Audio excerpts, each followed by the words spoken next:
ज्येष्ठ अभिनेते अशोक सराफ यांना राष्ट्रपतींच्या हस्ते पद्मश्री पुरस्कार प्रदान करण्यात आला होता। त्यानंतर सर्व स्तरातून त्यांचं कौतुक केलं जात आहे। शिवसेनेचे स्थानिक आमदार मुरजी पटेल यांनी अशोक सराफ यांची त्यांच्या राहत्या घरी त्यांचा सत्कार केला। पुष्पगुच्छ देऊन त्यांचा सत्कार करण्यात आला। यावेळी अशोक सराफ यांच्याशी बातचीत केली आमचे प्रतिनिधी कपिल राऊत यांनी।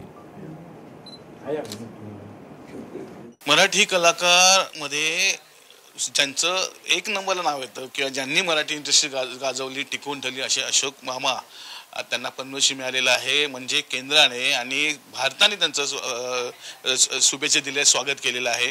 कसं वाटतं सर, हा एक मोठा अवॉर्ड बोलू शकतो, मोठा पारितोषिक बोलू शकतो? निश्चित फार मोठा आहे हा। म्हणजे पहिल्यांदा महाराष्ट्रानेच गौरव केला तर महाराष्ट्राचा नंबर 1 पुरस्कार मला मिळाला होता, महाराष्ट्र भूषण।